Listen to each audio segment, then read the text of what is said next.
ಎಲ್ರಿಗೂ ನಮಸ್ಕಾರ. ಶಿಕ್ಷಣ ಯೂಟ್ಯೂಬ್ ಚಾನಲ್ಗೆ ಸ್ವಾಗತ. ಒಂದೊಂದೇ ಪ್ರಶ್ನೆ, ಅದಕ್ಕೆ ಉತ್ತರನೂ ಕೂಡ ನೋಡ್ತಾ ಹೋಗೋಣ. ಕಾವೇರಿ ನದಿ ಪಶ್ಚಿಮ ಘಟ್ಟದ ಎಲ್ಲಿ ಹುಟ್ಟುತ್ತೆ? ಈ ಮೇಲಿನ ಯಾವುದರಲ್ಲಿ ಹುಟ್ಟುತ್ತೆ? ಒಂದು ವರಹಾ ನದಿ, ಬ್ರಹ್ಮಗಿರಿ, ಗಂಗಾ ಮೂಲ, ಮಹಾಬಲೇಶ್ವರ. ಕೊಡಗು ಜಿಲ್ಲೆಯ ಪಶ್ಚಿಮ ಘಟ್ಟದ ಬ್ರಹ್ಮಗಿರಿಯಲ್ಲಿ ಕಾವೇರಿ ನದಿ ಹುಟ್ಟುತ್ತೆ. ಹಾಗಾಗಿ ಆಪ್ಷನ್ 2 ಸರಿಯಾದ ಉತ್ತರ. ಈ ಸ್ಥಳಕ್ಕೆ ತಲಕಾವೇರಿ ಅಂತ ಕೂಡ ಕರೀತಾರೆ. ಇದು ಅರಬ್ಬಿ ಸಮುದ್ರದ ಸಮೀಪವೇ ಹುಟ್ಟುತ್ತೆ. ಈ ನದಿ ಪಶ್ಚಿಮದತ್ತ ಹರಿಯದಿದ್ರೆ ಹಸಿರು ಕಾವೇರಿ ಪಾತ್ರ ಬರಡು ನೆಲವಾಗಿರ್ತಾ ಇತ್ತು. ಈ ನದಿ ಪಶ್ಚಿಮಾಭಿಮುಖವಾಗಿ ಕೂಡ ಹರಿಯುತ್ತೆ. ಕಾವೇರಿ ನದಿ ಪಶ್ಚಿಮ ಘಟ್ಟದ ಬ್ರಹ್ಮಗಿರಿಯಲ್ಲಿ ಹುಟ್ಟುತ್ತೆ. ಇನ್ನು ಎರಡನೇ ಪ್ರಶ್ನೆ ಗೊತ್ತು. ಕಾವೇರಿ ನದಿ ಯಾವ ದಿಕ್ಕಿಗೆ ಹರಿಯುತ್ತೆ? ನಾ ಇವಾಗ ಹೇಳ್ದೆ ಕಾವೇರಿ ನದಿ ಪಶ್ಚಿಮ ದಿಕ್ಕಿಗೆ ಹರಿಯಲ್ಲ. ಫಸ್ಟ್ನೇ ಕ್ವಶನ್ ಅಲ್ಲಿ ಪಶ್ಚಿಮ ದಿಕ್ಕು ಅಂದ್ರೆ ಕಾವೇರಿ ನದಿ ಹರಿಯೋದು ಪೂರ್ವ ದಿಕ್ಕಿಗೆ.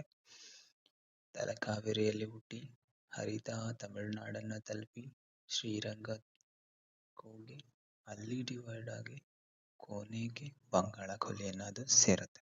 ಕಾವೇರಿ ನದಿ ಪೂರ್ವಾಭಿಮುಖವಾಗಿ ಹರಿಯುತ್ತೆ. ಅಲ್ಲಿಂದ ಕಾವೇರಿನ ಆರಂಭದಲ್ಲಿ ಕೂಡಿಕೊಳ್ಳುವಂತಹ ನದಿ ಯಾವುದು ಅನ್ನುವಂತಹ ಪ್ರಶ್ನೆ. ಕಾವೇರಿ ನದಿಗೆ ಆರಂಭದಲ್ಲಿ ಯಾವ ನದಿ ಬಂದು ಸೇರಿಕೊಳ್ಳುತ್ತದೆ?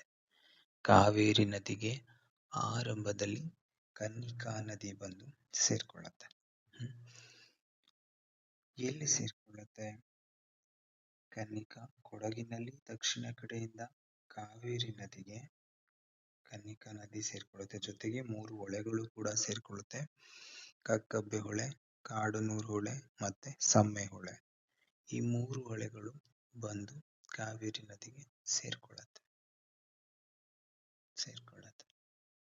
ಇನ್ನು ಕಾವೇರಿ ನದಿಗೆ ಬಂದು ಕೂಡಿಕೊಳ್ಳುವಂತಹ ನದಿಗಳು ಕನ್ನಿಕಾನ, ಹೇಮಾವತಿನ, ಲಕ್ಷ್ಮಣ ತೀರ್ಥನ, ಸುವರ್ಣಾವತಿನ, ಅರ್ಕಾವತಿನ, ಕಣ್ವಾನ, ಭವಾನಿ ನದಿನ ಅಥವಾ ಈ ಎಲ್ಲಾ ನದಿಗಳು ಬಂದು ಸೇರ್ಕೊಳ್ತವ ಅಂತ.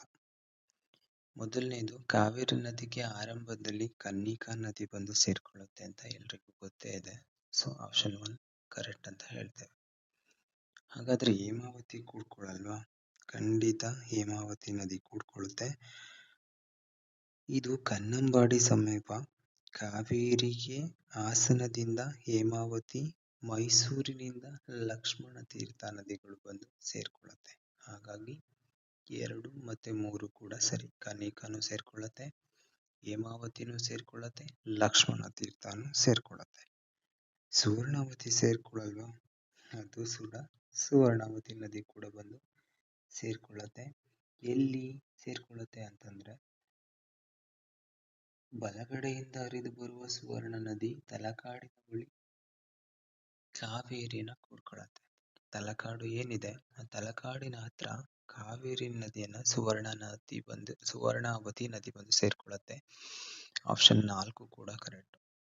ಹಾಗಾದ್ರೆ ಅರ್ಕಾವತಿ ಸೇರ್ಕೊಳ್ಳಲ್ವಾ? ಅರ್ಕಾವತಿ ನದಿನೂ ಕೂಡ ಸೇರ್ಕೊಳ್ಳುತ್ತೆ. ಅದಾದ್ಮೇಲೆ ಕಣ್ವ ನದಿ ಕೂಡ ಬಂದು ಸೇರ್ಕೊಳ್ಳುತ್ತೆ. ಭವಾನಿ ನದಿ ಸೇರ್ಕೊಳ್ಳೋದು, ಭವಾನಿ ನದಿನೂ ಕೂಡ ಸೇರ್ಕೊಳ್ಳುತ್ತೆ. ಭವಾನಿ ನದಿ ಸೇರ್ಕೊಳ್ಳೋದು ತಮಿಳುನಾಡಿಗೆ ಅದು ಎಂಟ್ರಿ ಆದ್ಮೇಲೆ, ಕಾವೇರಿ ನದಿ ತಮಿಳುನಾಡಿಗೆ ಎಂಟ್ರಿ ಆದ್ಮೇಲೆ ಭವಾನಿ ನದಿ ಅಲ್ಲಿಗೆ ಬಂದು ಸೇರ್ಕೊಳ್ಳುತ್ತೆ. ಇಲ್ಲಿ ದಕ್ಷಿಣಕ್ಕೆ ಅಂದ್ರೆ ಮೆಟ್ಟೂರಿನಿಂದ ಮುಂದೆ ಭವಾನಿಯವರೆಗೂ ದಕ್ಷಿಣಕ್ಕೆ ಹರಿಯುವ ಕಾವೇರಿಗೆ ಪಶ್ಚಿಮದಿಂದ ಭವಾನಿ ನದಿ ಬಂದು ಸೇರ್ಕೊಳ್ಳುತ್ತೆ. ಹಾಗಾಗಿ ಆಲ್ಮೋಸ್ಟ್ ಎಲ್ಲ ಕೂಡ ಸರಿಯಾಗಿದೆ. ಒಟ್ಟು 7 ನದಿಗಳು ಕಾವೇರಿ ನದಿಯನ್ನ ಸೇರ್ಕೊಳ್ಳುತ್ತವೆ. ಕನ್ನಿಕಾ, ಹೇಮಾವತಿ, ಲಕ್ಷ್ಮಣ ತೀರ್ಥ, ಸುವರ್ಣಾವತಿ, ಅರ್ಕಾವತಿ, ಕಣ್ವ, ಭವಾನಿ ನದಿಗಳು ಕೂಡ ಅಲ್ಲಿ ಬಂದು ಸೇರ್ಕೊಳ್ಳೋದ್ರಿಂದ ಆಪ್ಷನ್ 8 ಮೇಲಿನ ಎಲ್ಲವೂ ಕೂಡ ಸರಿಯಾಗಿರುವಂತಹ ಉತ್ತರ.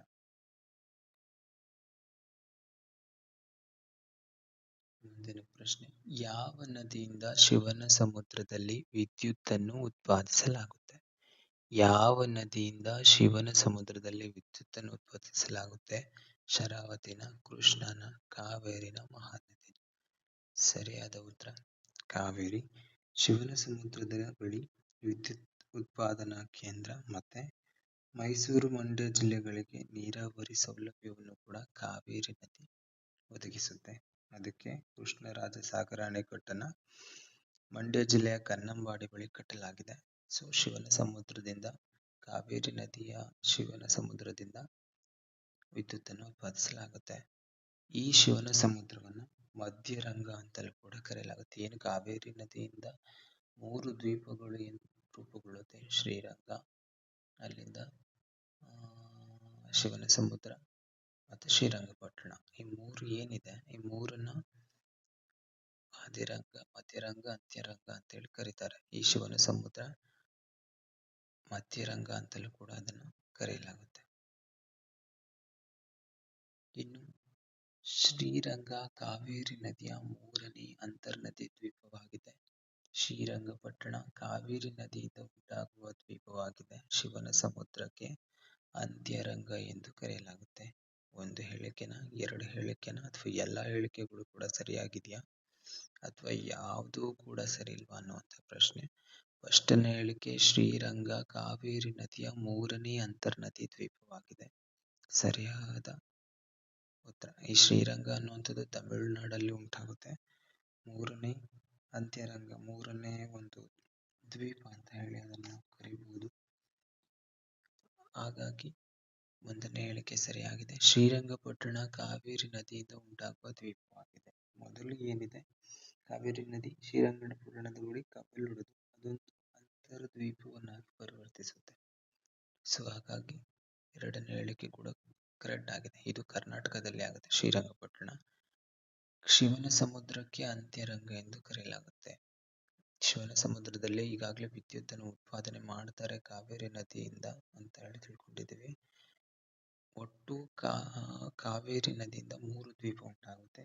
ಶ್ರೀರಂಗಪಟ್ಟಣದ ಬಳಿ 1, ಶಿವನ ಸಮುದ್ರದ ಬಳಿ 1, ಮತ್ತೆ ಶ್ರೀರಂಗ ತಮಿಳುನಾಡಿನ ಶ್ರೀರಂಗದ ಬಳಿ ಒಂದಿದೆ.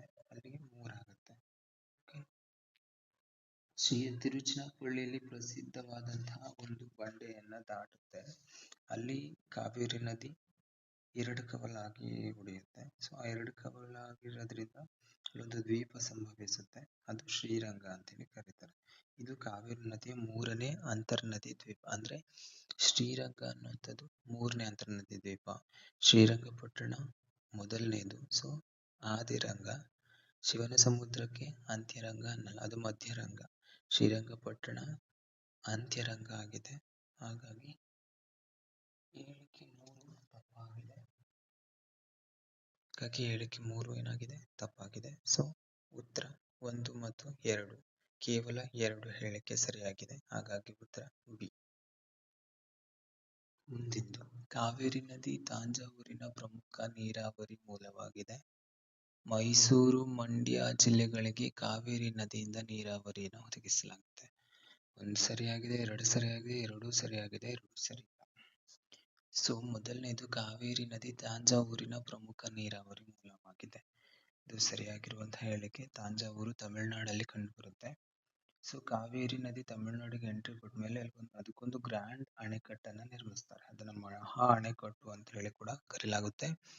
ಸೊ ಈ ಅಣೆಕಟ್ಟಿಂದ ತಾಂಜಾವೂರಿನಲ್ಲಿ ಪ್ರಮುಖ ಇದು ನೀರಾವರಿ ಮೂಲವಾಗಿರೋದ್ರಿಂದ ಭಾರತದ ಅತ್ಯಂತ ಪ್ರಾಚೀನ ನೀರಾವರಿ ಅಣೆಕಟ್ಟು ಆಗಿದೆ. ಯಾವುದದು ಅಂದ್ರೆ ಮಹಾ ಅಣೆಕಟ್ಟು ಅಥವಾ ಗ್ರ್ಯಾಂಡ್ ಅಣೆಕಟ್ಟು ತಾಂಜಾವೂರಿನ ಹತ್ರ. ಹಾಗಾಗಿ ಇದು ತಾಂಜಾವೂರಿನ ಪ್ರಮುಖ ನೀರಾವರಿ ಮೂಲವಾಗಿದೆ. ಇನ್ನು 2ನೇದು ಮೈಸೂರು, ಮಂಡ್ಯ ಜಿಲ್ಲೆಗಳಿಗೆ ಕಾವೇರಿ ನದಿಯಿಂದ ನೀರಾವರಿಯನ್ನು ಒದಗಿಸಲಾಗುತ್ತೆ.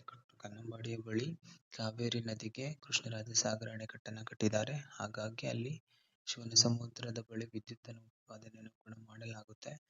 ಹಾಗಾಗಿ ಕಾವೇರಿ ನದಿ ಮೈಸೂರು, ಮಂಡ್ಯ ಜಿಲ್ಲೆಗಳಿಗೆ ನೀರಾವರಿ ಮೂಲವೂ ಆಗಿದೆ. ಹಾಗಾಗಿ 2ನೇ ಹೇಳಿಕೆ ಕೂಡ ಸರಿಯಾಗಿದೆ. ಹಾಗಾಗಿ ಆಪ್ಷನ್ ಸಿ 1 ಮತ್ತು 2 ಕೂಡ ಸರಿಯಾಗಿದೆ.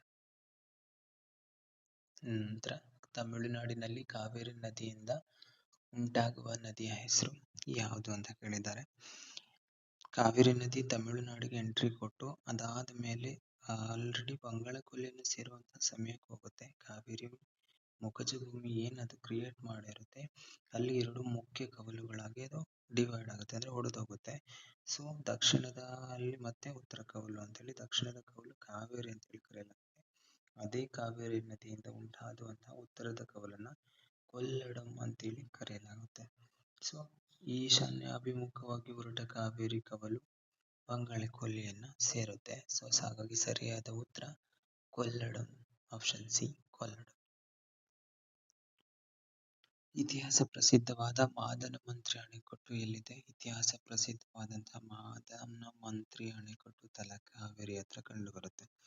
ಏನು 3 ದ್ವೀಪಗಳು ಕಾವೇರಿ ನದಿಯಿಂದ ಉಂಟಾಗುತ್ತಲ್ಲ, ಶಿವನ ಸಮುದ್ರ, ಶ್ರೀರಂಗಪಟ್ಟಣ, ಶ್ರೀರಂಗ. ಈ 3ರ ದಡದಲ್ಲೂ ಕೂಡ ಶ್ರೀರಂಗನ ವಿಗ್ರಹಗಳನ್ನ ನೆಟ್ಟಿದ್ದಾರೆ. ಸೊ ತಲಕಾಡಿನ ಬಳಿ ಮಾದನ ಮಂತ್ರಿ ಅಂತ ಒಂದು ಪ್ರಸಿದ್ಧವಾದ ಅಣೆಕಟ್ಟು ಇತ್ತು. ಅದು ಸದ್ಯಕ್ಕೆ ಈಗ ಒಡೆದು ಹೋಗಿದೆ. ಹಾಗಾಗಿ ಇತಿಹಾಸ ಪ್ರಸಿದ್ಧವಾದಂತಹ ಮಾದನ ಮಂತ್ರಿ ಅಣೆಕಟ್ಟು ತಲಕಾವೇರಿಯಲ್ಲಿ ಕಂಡುಬರುತ್ತೆ. ಮಾಲಿಂಗಿ ಮಡು ಯಾವ ನದಿಯಿಂದ ರೂಪಿತಗೊಂಡಿದೆ? ಮಾಲಿಂಗಿ ಮಡು ಹೇಮಾವತಿನ, ತುಂಗಭದ್ರನ, ಕಾವೇರಿನ, ಶರಾವತಿನ, ಕೃಷ್ಣನ, ಒಟ್ಟು 5 ನದಿ ಇದೆ. ಮಾಲಿಂಗಿ ಮಡು ಅನ್ನುವಂಥದ್ದು ಒಂದು ಹರಿಯುವ ನದಿಗೆ ಮಡು ಅಂತ ಏನು ಏರ್ಪಡುತ್ತಲ್ಲ ಕೆರೆ ತರ, ಸೊ ಮಡು ಅದು ಒಂದು ಮಡು ಆಗಿ ಏರ್ಪಟ್ಟಿರುವಂಥದ್ದು. ಅದೊಂದು ಕೂಡ ಇತಿಹಾಸ ಪ್ರಸಿದ್ಧವಾಗಿರುವಂತಹ ಮಡುನೆ. ಈ ತಲಕಾಡಿನ ಬಳಿ ಮಾದನ ಮಂತ್ರಿ ಅಣೆಕಟ್ಟು ಏನಿರುತ್ತೆ ಅದು ಒಡೆದು ಹೋದ್ಮೇಲೆ ಕಾವೇರಿ ನದಿ ಬಾಗಿ ಹರಿಯುತ್ತೆ. ಸೊ ಆ ಬಾಗಿ ಹರಿಯುವಂತಹ ನದಿಗೆ ಒಂದು ಶ್ರೀರಂಗಪಟ್ಟಣದ ಹತ್ರ ಒಂದು ಮಡು ಏರ್ಪಡುತ್ತೆ. ಆ ಮಡುವೆ ಮಾಲಿಂಗಿ ಮಡು. ಇದು ಪ್ರಸಿದ್ಧವಾಗಿದೆ. ಇದು ತಲಕಾಡಿನ ಪಂಚಲಿಂಗಗಳಿಗೆ ಕೂಡ ಪ್ರಸಿದ್ಧ ಆಗಿದೆ. 12 ವರ್ಷಕ್ಕೊಮ್ಮೆ ಇಲ್ಲಿ ತುಂಬಾ ಯಾತ್ರಿಕರು ಬಂದು ಹೋಗ್ತಾರೆ. ಹಾಗಾಗಿ ಮಾಲಿಂಗಿ ಮಡು ಕಾವೇರಿ ನದಿಯಿಂದ ರೂಪುಗೊಳ್ಳುತ್ತೆ.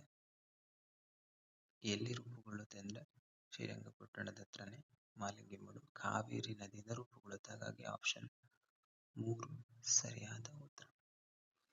ಕಾವೇರಿ ನದಿಗೆ ಕೂಡಿಕೊಳ್ಳುವಂತಹ ಹೊಳೆಗಳನ್ನ ನೋಡ್ತಾ ಹೋದ್ರೆ ಕಕ್ಕಬ್ಬಿನ ಕಾಡು, ಸಮ್ಮೆ ಹೊಳೆನ.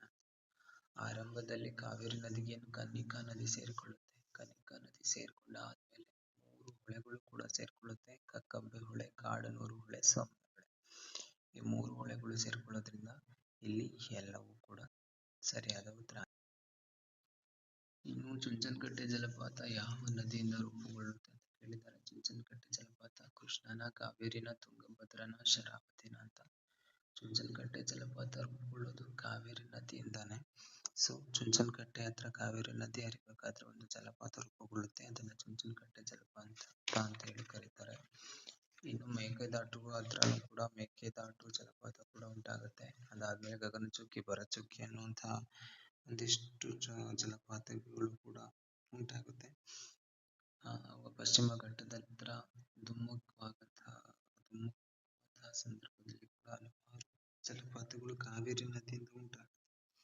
ಹಾಗಾಗಿ ಸರಿಯಾದ ಉತ್ತರ ಕಾವೇರಿ ನದಿಯಿಂದ ಚುಂಚನಕಟ್ಟೆ ಜಲಪಾತ. ಇದಿಷ್ಟು ಕಾವೇರಿ ನದಿಗೆ ಸಂಬಂಧಪಟ್ಟಿರುವಂತಹ ಪ್ರಶ್ನೆಗಳು.